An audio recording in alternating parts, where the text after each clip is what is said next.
Happy Wednesday, everybody. It's Wednesday Wisdom. Welcome, welcome, welcome. My name is Dama with Dama Foster International and Southwestern Consulting, and I am your sales and leadership coach, empowering you to defy all odds by managing your time, managing your mind, and increasing your bottom line. Welcome, guys. So today I want to talk a little bit about handling objections. I've had this a lot recently, and so I wanted to just pop in and talk a little bit about how you can handle some of the most common objections. And let's talk about, let's see, four of the most common ones, right, that you probably hear is, I don't have time, I don't have budget, I'd like to think about it. That's really common.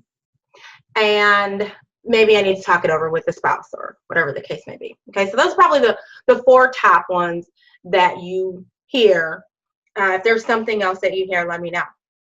But today I just want to talk briefly about one of the techniques that we use with our clients and helping with handling objections. And so this is just one of the techniques. We have a few different techniques that we use in handling objections, but this is probably the easiest one. And so what we want to accomplish, obviously, with the objection is, number one, we want to really handle it before it happens. So if you can handle your objection before it happens in the introduction, then you don't have to worry about the objections toward the end of your presentation. Hope that makes sense.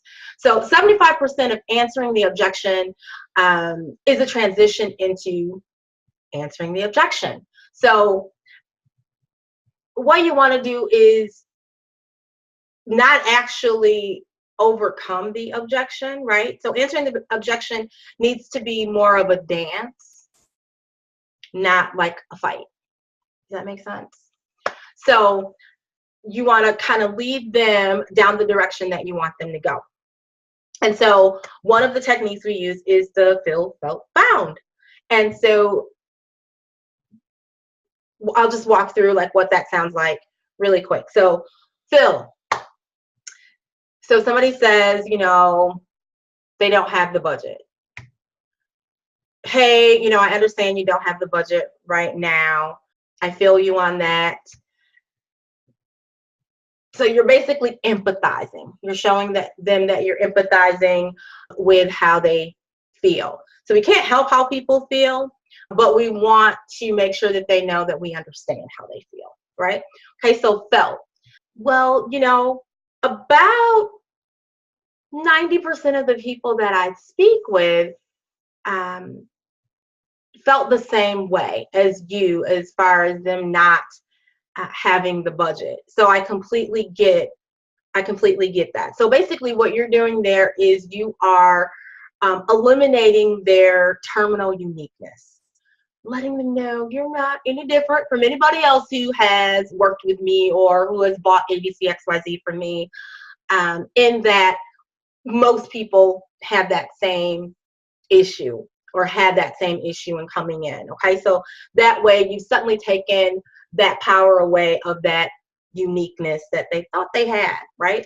Okay, and number four is the found. So here's where you want to use your testimonials, okay?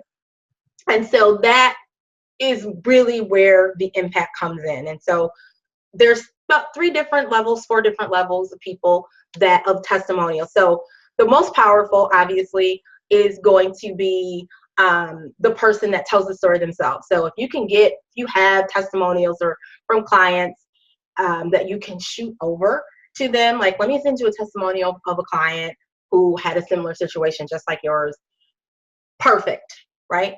The second is if there is someone who you're telling a story about a person that they personally know. Hey, John, you know, I know your friend Paul is also in coaching and he was having the same issue and here's his story. Well, boss, you're telling his testimonial. The third is inserting a referral or a testimonial about a person that they may know, say in the community, somebody that's well known in the community. So a powerful person in the community that they may recognize.